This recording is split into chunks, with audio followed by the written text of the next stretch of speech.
Olá, que bom vê-lo aqui mais uma vez. O meu nome é André e você está no canal Palavra de um Amigo. Nas últimas 2 semanas, acabei colocando 2 mensagens que eu preguei aqui na igreja onde frequento, a Igreja Adventista do Sétimo Dia do Setor D, na cidade de Colorado do Oeste, Rondônia. Espero, aqueles que tenham acompanhado o canal, que tenham gostado. Hoje, voltando com os vídeos, numa expectativa de trazer algo que eu acredito que você vai gostar. Mas antes de falar alguma coisinha a mais do tema que vamos propor para esta semana, não poderia deixar de convidar você que ainda não é inscrito que se inscreva no canal, ative o sininho de notificações para ser lembrado sempre que alguma nova publicação for colocada no canal, curta, deixe seu comentário. Eu agradeço os comentários que estão sendo feitos. Para a próxima semana eu prometo que eu vou ler alguns dos comentários que já deixaram aqui no meu canal. E isso é bacana, porque os comentários possibilitam que, ainda de maneira simples, o conteúdo vá sendo buscado por pessoas que buscam coisas parecidas. E a ideia é essa, que a gente possa realmente ter uma palavra de um amigo num momento de dificuldade, numa necessidade nossa qualquer. Pois bem, não esqueça de compartilhar com os amigos também, Então, a tarefinha lá, inscrever para quem ainda não é inscrito, ativar o sininho de notificação, compartilhar, assistir até o fim e deixar seu comentário se for possível. Na última semana, aqui na minha casa, fazia um certo tempo nós não nos reuníamos com o PG, o pequeno grupo dos jovens da igreja que eu frequento. E de um outro almoço que nós tínhamos tido com parte da juventude da nossa igreja aqui na cidade, um almoço na casa de uma das nossas irmãs, invariavelmente o assunto relacionamento, como é que eu faço isso, como é que eu faço aquilo, principalmente para os solteirões de plantão, ele vem à tona e nós, eu me refiro a você que como eu já é casado, temos grande responsabilidade em orientar bem as mentes jovens, juvenis, que irão aspirar à vida a dois e devem desejar isso sim. Nós temos grande responsabilidade em orientá-los. E dessa necessidade, desse entendimento de dar um auxílio, uma palavra de incentivo, de orientação aos jovens aqui da minha igreja, onde eu frequento, surgiu o tema do PG da semana passada, que tem como título, e é o mesmo tema da reflexão dessa semana, Entendendo o Amor.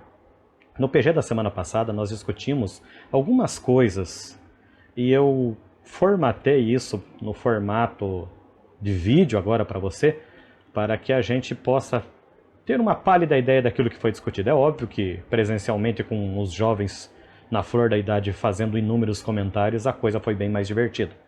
Mas eu me esforcei para colocar aqui para você o máximo de informações daquilo que nós discutimos com eles na semana passada. E espero que seja de auxílio para você. Então, o tema da reflexão dessa semana é Entendendo o Amor.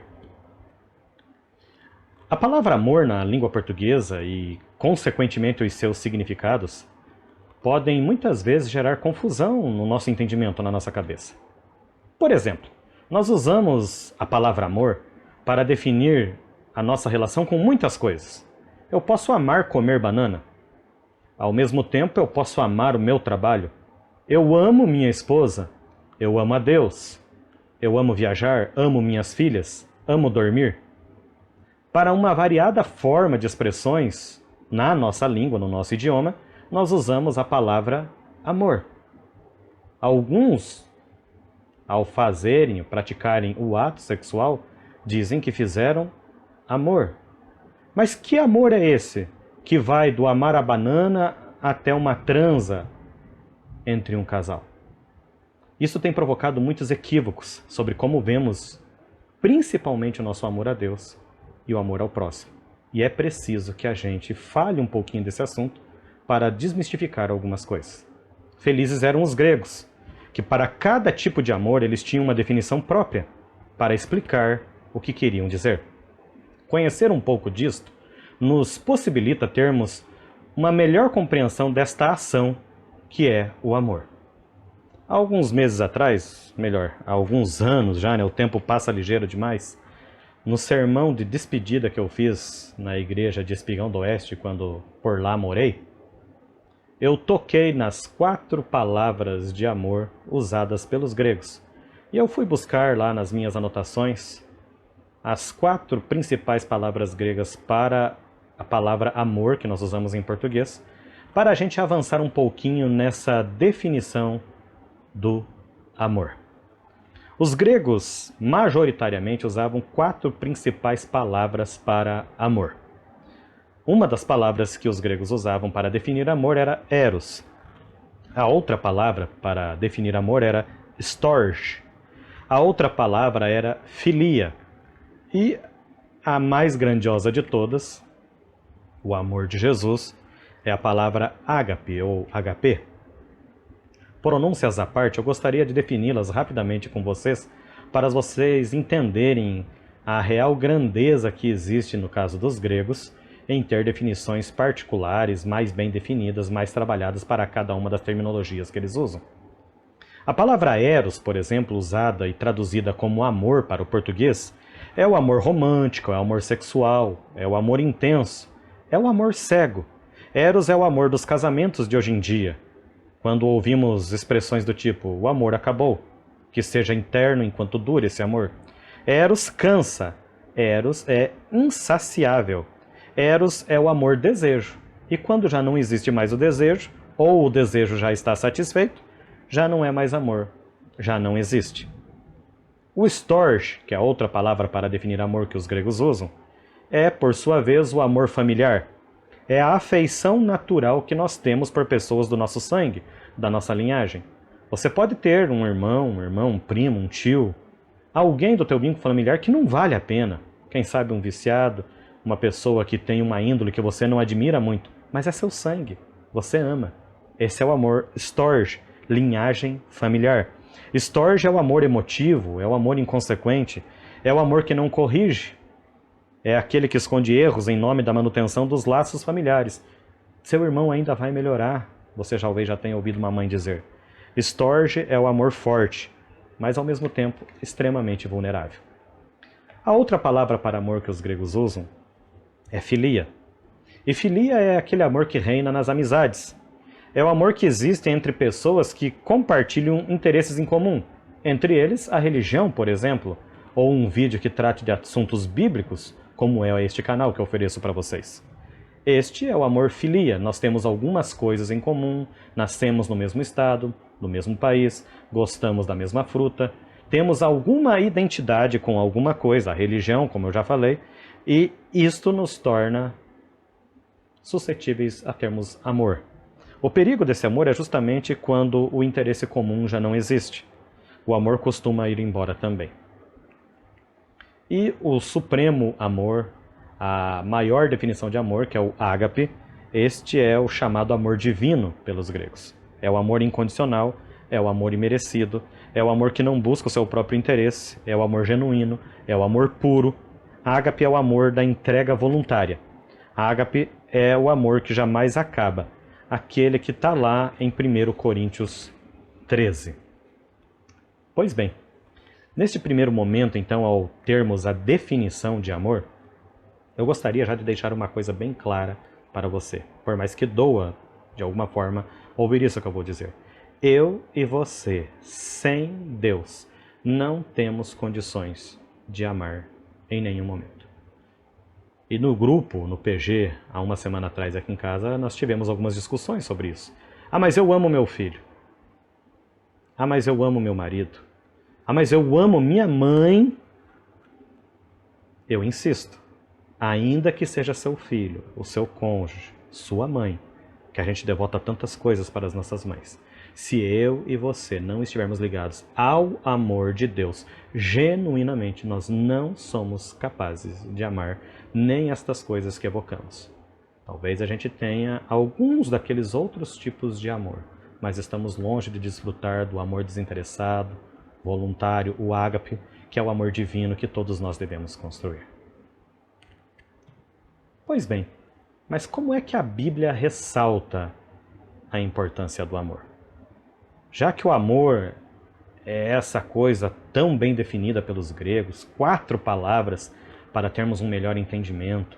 No português nós penamos um pouquinho porque temos uma palavra só para designar todas as formas e possibilidades do amor. Como é que a Bíblia ressalta a importância do amor? Não poderíamos deixar na reflexão de hoje de abrirmos a Bíblia. E eu convido você neste momento para abrir a Bíblia comigo. E como eu sempre falo, abra ela, abra sua Bíblia, seja ela uma Bíblia virtual, uma Bíblia tradicional, com folhas de papel, mas leia os textos que vamos indicar para você com seus próprios olhos. Nunca impeça que a mensagem que Deus quer trazer para você, além daquela que Ele me inspirou a trazer, possa chegar até você através da influência poderosa do Espírito Santo de Deus. Abra sua Bíblia então em Mateus, capítulo 22, versos 36 a 40. Evangelho de Mateus, capítulo 22, verso 36 ao verso 40. Eu leio assim aqui na minha Bíblia. Mestre, qual é o grande mandamento na lei? Respondeu-lhe Jesus. Amarás o Senhor teu Deus de todo o teu coração, de toda a tua alma e de todo o teu entendimento. Este é o grande e primeiro mandamento. O segundo, semelhante a este, é: amarás o teu próximo como a ti mesmo. Desses 2 mandamentos dependem toda a lei e os profetas. Um verso a mais antes de comentarmos este que acabamos de ler. Vá ainda para o livro de Gálatas, um pouquinho à frente no Novo Testamento aí da sua Bíblia, o livro de Gálatas, carta aos Gálatas, capítulo 5, agora dos versos 22 a 23. Mas o fruto do Espírito é amor, alegria, paz, longanimidade, benignidade, bondade, fidelidade, mansidão, domínio próprio. Contra estas coisas não há lei. Você prestou atenção no que nós acabamos de ler? Em Mateus, Jesus resume os mandamentos instigado por um fariseu que queria e insistia constantemente em botar defeito nas atitudes, nas práticas de amor de Jesus. Mestre, quais são os grandes mandamentos? E ele resumiu em 2 toda a sua lei.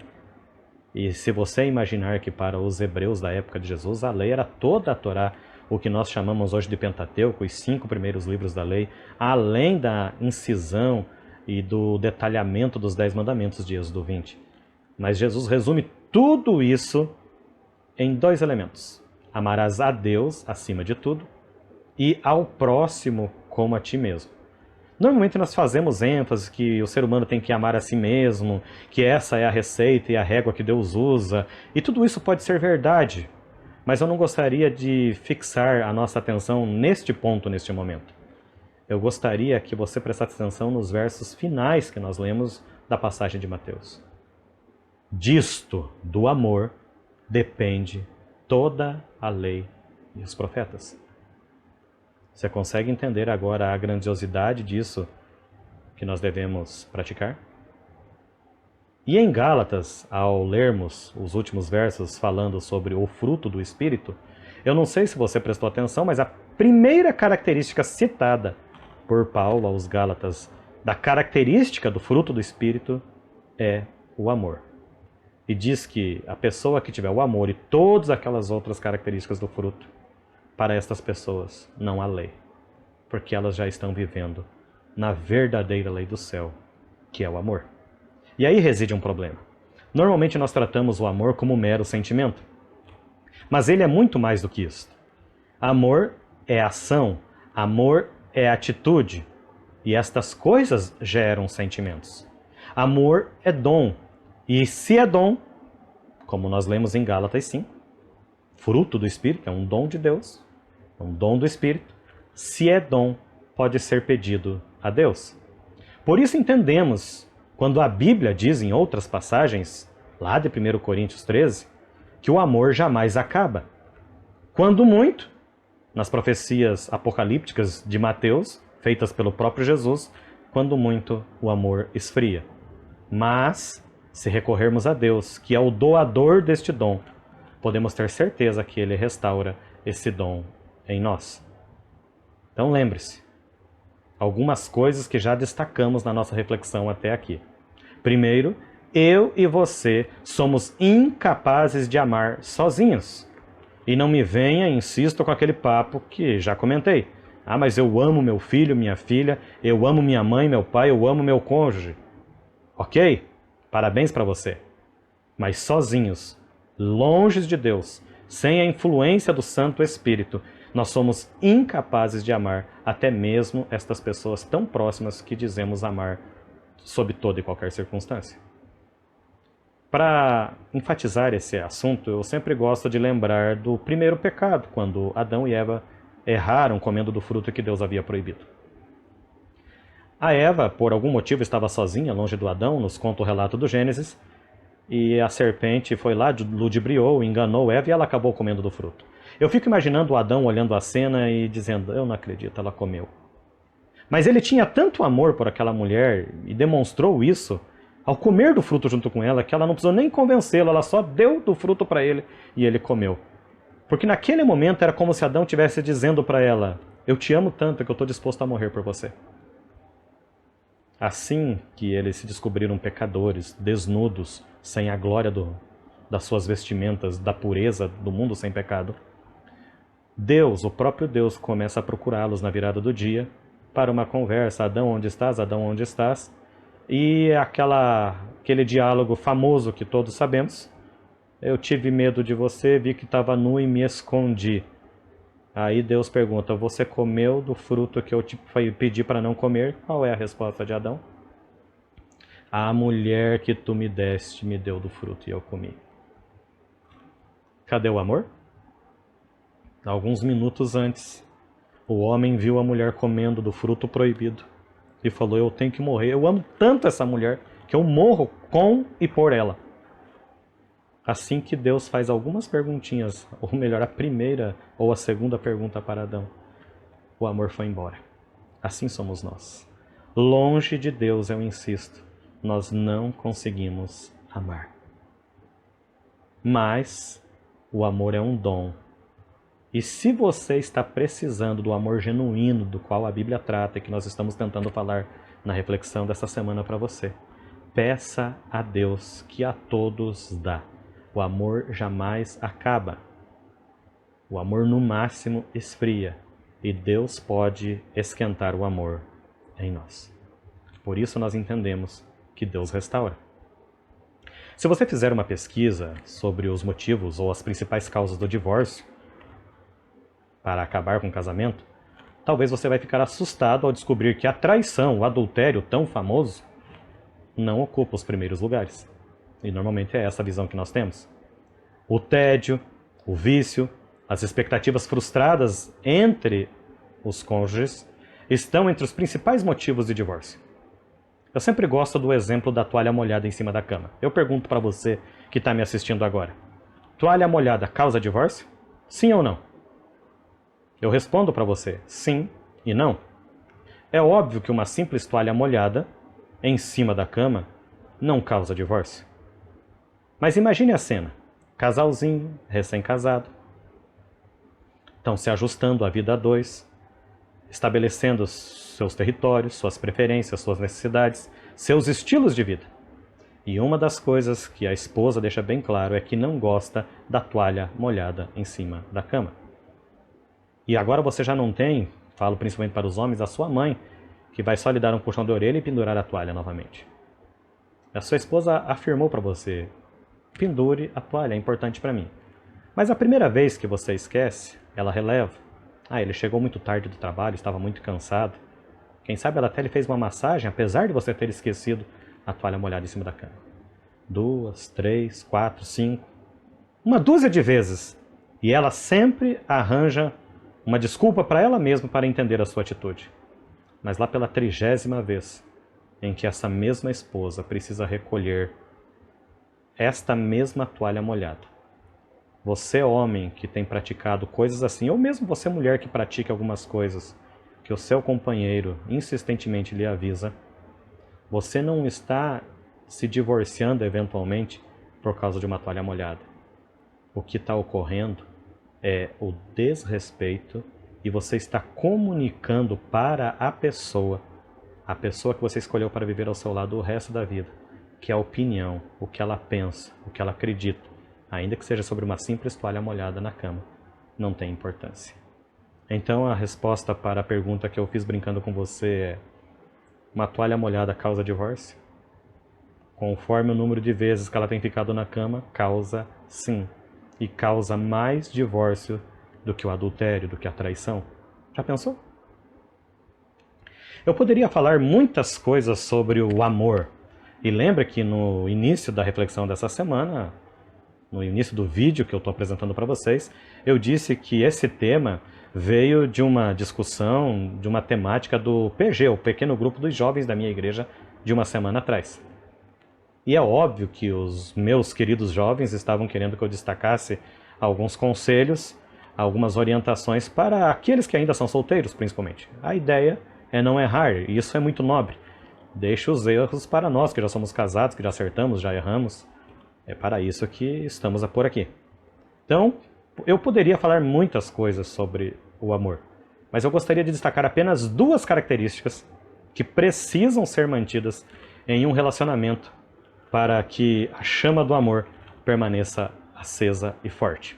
Mas antes desse destaque final, que será a minha dica para você solteiro e casado também, você vai entender, eu gostaria de falar um pouquinho da minha história de amor, antes de destacar essas duas características. A Kelly Veiga da Silva, Kelly Cristina Veiga da Silva, minha esposa, ela insiste em dizer que nós começamos a namorar em abril de 1997, que foi a primeira vez que eu fui visitar para entregar um convite inicial de uma festa que as nossas igrejas estavam para organizar juntas na igreja dela, e ela me viu pela primeira vez. Ela insiste que nós começamos ali o nosso namoro. No entanto, o nosso primeiro beijo foi depois de uma hora social que existia na nossa época de solteiros, na cidade de Porto Velho, Rondônia. Todo último sábado do mês, na época do presidente pastor Clodoaldo Barbosa, todas as igrejas, toda a juventude de Porto Velho se reunia no CAPV, o Colégio Adventista de Porto Velho, para uma social única. E essas sociais, no finalzinho dos anos 90, eram muito famosas. Então o nosso primeiro beijo foi depois de uma dessas horas sociais. Para ser mais exato, do dia 29 para o dia 30 de agosto de 1997. O pedido de namoro veio já na segunda-feira, dia 31, não podia deixar aquele mês terminar sem estar namorando. Então eu e a que hoje é minha esposa, Kelly, o amor da minha vida, começamos a namorar no dia 31 de agosto de 1997. O noivado acabou acontecendo no dia 4 de janeiro de 1999, um ano e pouquinho depois, e o casamento no dia 18 de março de 1999. Ainda casei no século passado. Pois bem, mas por que do André trazer este tema nesta semana e neste dia? É que esta data, e eu sei que mulheres são bem mais ligadas em datas do que nós homens, por isso que a gente sempre é orientado a não esquecer data de aniversário, data do primeiro beijo, data de tantas primeiras coisas, mas esta data, o dia de hoje, 4 de dezembro, para mim tem um significado muito especial. E é por isso que eu resolvi fazer essa homenagem ao amor da minha vida e ao mesmo tempo dar algumas dicas para você no dia 4 de dezembro. 4 de dezembro de 1998 foi o dia que na minha cabeça já estava resolvido que a Kelly seria a minha esposa, o amor da minha vida, a pessoa com quem eu viveria todos os dias da minha vida até Jesus voltar, ou até que a morte nos separe. Por quê? 4 de dezembro de 1998 foi o dia que eu e ela embarcamos num avião saindo de Porto Velho rumo a Curitiba. Eu havia passado praticamente 3 anos em Porto Velho, fazendo curso de Direito, morando com meu pai, e naquele momento, em função de minha avó estar internada, a saudosa avó Targina, que acabou falecendo no início de janeiro de 1999, meu pai, eu me lembro as palavras dele: Deus me livre sua avó morrer sem te ver, eu não quero levar isso comigo. E meu pai então prontamente providenciou passagens, e eu estava namorando firme com a Kelly, e ele nos mandou para o Paraná. Na minha época, eu não tinha sido um cara namorador do ponto de vista de apresentar namoradas para a família. A minha avó mesmo sempre dizia, quando você for para apresentar alguém, apresenta alguém que venha fazer parte da nossa família. Ela não gostava de ficar desfilando, essa é a namorada desse ano, do mês, não. Então, de maneira que aquilo ali era algo muito sério para mim. Eu estava levando alguém como minha namorada. E na minha cabeça, eu falei, essa mulher é para casar. Então, dia 4 de dezembro de 1998 é a minha data. Todas elas que eu citei aí para vocês são importantes. Eu e a Kelly comemoramos muitas vezes todas elas, principalmente o nosso aniversário de casamento. Mas 4 de dezembro é o dia em que eu decidi na minha cabeça que eu ficaria com ela pelo resto da minha vida. Então, naquele dia, nós não estávamos apenas saindo de Porto Velho rumo a Curitiba para visitar minha avó. A minha avó queria conhecer a menina, como ela chamava, e graças a Deus, a despeito da saúde fragilizada que ela estava já naquele momento, tanto que morreria alguns dias depois, ela pôde conhecer a Kelly pôde vê-la, conhecê-la também, e é um pouquinho da nossa história. Mas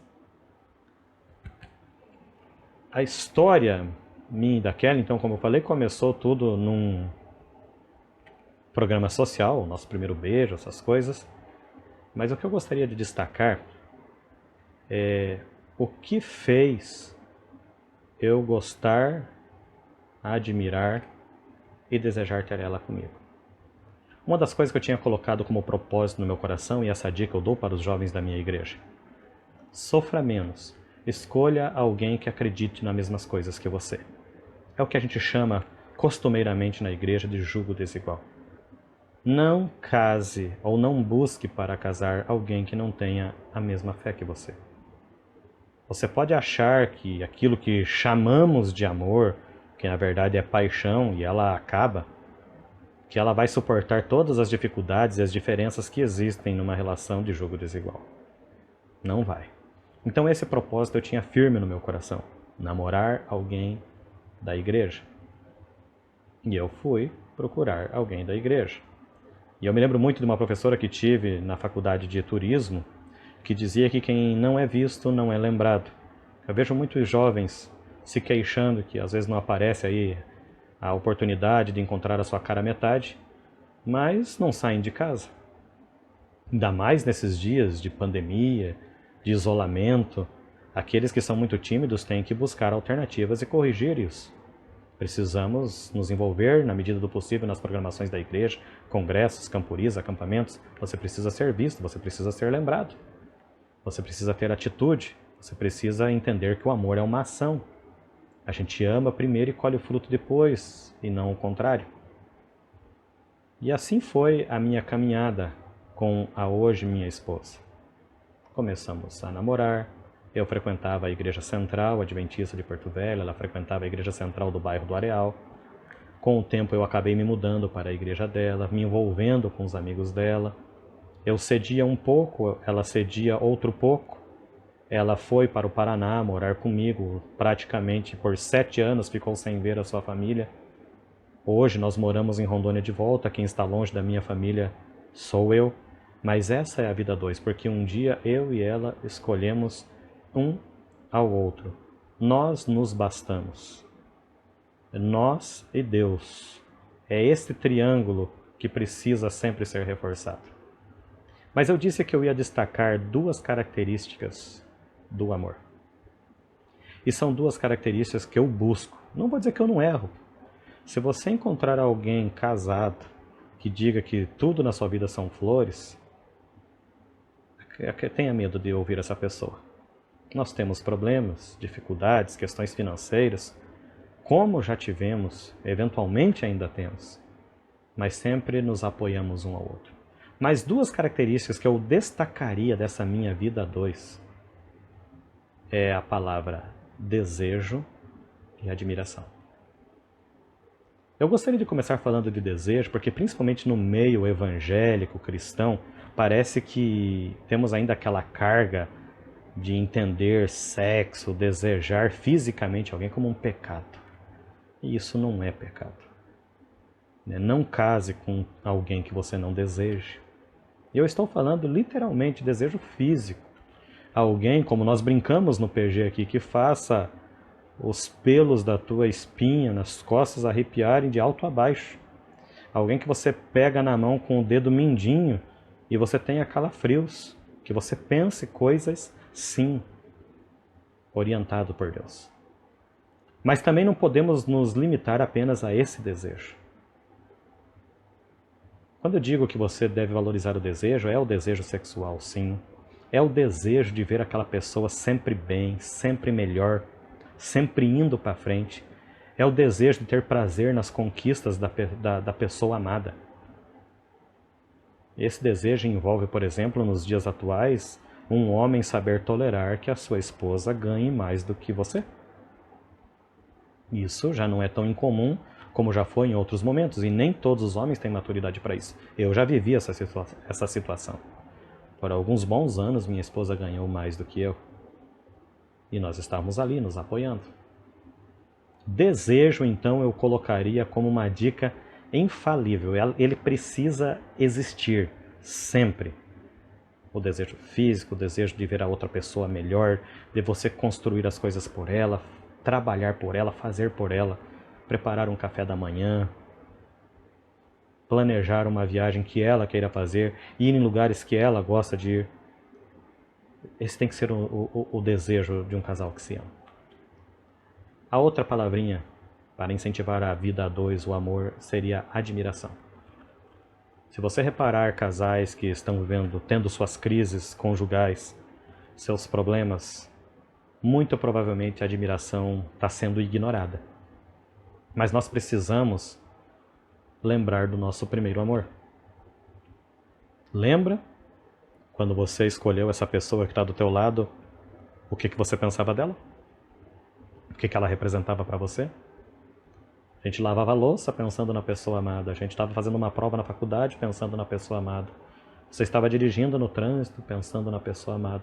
Eu até bati o carro do meu pai em função disso. Sempre pensando. Ele ainda tirava sarro de mim, meu pai, meu falecido pai. Só pensa na Kelly. Mas por que a admiração vai embora?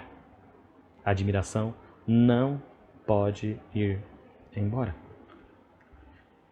E embora nós possamos recorrer a Deus para qualquer destes problemas que a gente possa ter na nossa vida conjugal, é importante que a gente entenda que também temos uma parte a fazer. Tanto para o desejo quanto para a admiração. Para o desejo, você pode melhorar fisicamente sua condição, fazer uma caminhada, melhorar a alimentação. E eu não estou falando aqui só de porte físico, né? As mulheres são muito vaidosas e os homens costumam não ser. Às vezes elas gostam quando você se cuida, passa um creminho na sua pele, você está cuidando do que é dela. Nós podemos fazer muito por onde melhorar a condição do desejo, a condição da admiração. Na admiração nós podemos lembrar e voltar a ter motivos para admirar a pessoa que você ama. Se eu te perguntasse agora, o que você admira na tua cara metade? Você saberia me responder se eu tivesse a oportunidade de ouvi-lo? De estar face a face com você? Pois eu gostaria de falar para você algumas coisas que ainda hoje eu admiro e muito na minha esposa. Eu admiro, por exemplo, ela como profissional. Como ela faz a diferença onde ela está. Lá no emprego dela, ela é servidora pública no momento. Trabalha para o estado de Rondônia, é orientadora em uma escola. Eu vejo, eu sinto, ainda que tenha muita tristeza, muita trabalheira, esse ano foi extremamente difícil, mas como eu admiro ver o empenho dela em fazer a diferença em meio a esse caos que nós estamos vivendo no trabalho dela. Como eu admiro a devoção e a dedicação dela às coisas da igreja. Como eu admiro ela como mãe, com a amizade que tem com as filhas. Você e eu não podemos nunca perder de vista estas duas características especiais. Como eu disse, poderia citar muitas outras, mas gostaria de destacar estas duas porque vejo e sinto que na maioria das conversas que tenho com pessoas do meu trabalho, que passam por dificuldades, amigos que têm em todas as circunstâncias, quando a gente entra nessa questão aí de relacionamento, eu sinto que essas duas é uma que nós temos pecado muito. Não deixe de desejar a pessoa que você escolheu para estar ao seu lado. E não deixe de admirá-la. E você que ainda não casou, não case com alguém que você não identifique estas coisas. Mas cabe a você, com muita oração, continuar a ter motivos para desejar e para admirar. Um último conselho que eu gostaria de deixar foi algo que eu ouvi no primeiro encontro de casais que eu tive como casado. Eu e a Kelly frequentávamos a Igreja Central de Campo Mourão, no Paraná, e houve um momento em que separaram os homens das mulheres. Em muitos encontros de casais isso acontece, para dar algumas dicas próprias, as mulheres com uma pessoa e os homens com outra. E nesse instante, o palestrante, eu não me lembro sinceramente o nome dele, sei que era lá de Maringá, no Paraná, ele pegou e deu uma dica para você manter o seu relacionamento duradouro por longos anos, esperando Jesus voltar ou a morte te separar. Que ele enfatizava muito isso. Casamento só tem dois jeitos de acabar para um crente. Ou é Jesus voltando, que daí nós vamos para o céu, vamos ver tudo na eternidade como irmãos em Cristo, ou com a morte. Não se acaba casamento de crente de outro jeito. Naquele dia, ele pegou e falou: se a tua esposa um dia te fizer raiva, ou por algum motivo qualquer você está chateado com ela, e a coisa não tá legal, e você está querendo chutar o balde, pensando em tantas coisas que a gente pensa, divórcio, ele falou: vou te dar uma única dica. Todos os dias agradeça a Deus pela esposa que Ele te deu. E nos dias que as coisas não estiverem legal, você agradece de forma duplicada. Dobre, triplique, quadriplique. Senhor, obrigado pela mulher que colocou na minha vida. Só nós insistindo desse jeito com Deus, nós vamos entender o real papel que Ele quer que nós desempenhemos nos nossos relacionamentos. E com isso estão mantidos o desejo, está mantida a admiração e tantas outras características que podem tornar o nosso amor, o nosso relacionamento a dois, você que já é casado, para você que está buscando, que essas características possam fazer parte do verdadeiro amor que só o Senhor pode dar para mim e para você. Gostaria de orar com você neste momento. Senhor nosso Deus, gratos somos a Ti pela oportunidade que nos concedes de vislumbrarmos um pouquinho do verdadeiro amor. Abençoa-nos, aqueles que ainda estão buscando as suas caras-metades, que com algumas dicas que foram dadas nesse vídeo, que não são minhas, mas algumas dicas da Tua Palavra, outras tantas coisas saudáveis que todos têm ouvido por aí, que eles possam fazer uma boa escolha e estar certos de que o Senhor os abençoará. E nós que já somos casados, que possamos sempre recorrer a Ti nas nossas dificuldades e nos nossos momentos difíceis. Que a gente entenda que se um dia proferimos que amamos a pessoa que está ao nosso lado, que esse amor jamais acaba. Ele pode, quem sabe, estar frio, esfriando, mas o Senhor, como mestre dos mestres, o grande doador dos dons, promete nos ajudar a realimentarmos esse amor, que ele possa ferver novamente e nos fazer vibrar. Ajude-nos a manter o desejo em todos os aspectos pela pessoa que temos ao nosso lado e a admiração. E que essas características, tanto com tantas outras que temos de conselho na Tua Palavra, possam fazer a diferença em nossa vida. Dá-nos um dia feliz, cuida de nós, prepara-nos para a eternidade com Cristo Jesus. É a nossa oração, em nome do Teu Filho amado, Jesus Cristo, nosso Senhor e Salvador. Amém. Que bom. E como forma de homenagear aí a minha esposa, essa data que eu já falei para você, 4 de dezembro, que é importante para mim, para ela também, pois faz 22 anos hoje que nós começamos a nossa peregrinação a dois. No primeiro momento ainda como namorados, logo noivamos e logo casamos. Eu vou deixar algumas fotos aí com você, para você acompanhar um pouquinho do que foi o nascimento desse amor e como ele, pela graça do bom Deus, tem perdurado até hoje, que possa servir de inspiração para você buscar a tua felicidade sempre apoiada em Deus, que é o único capaz de resolver tudo o que nós precisamos.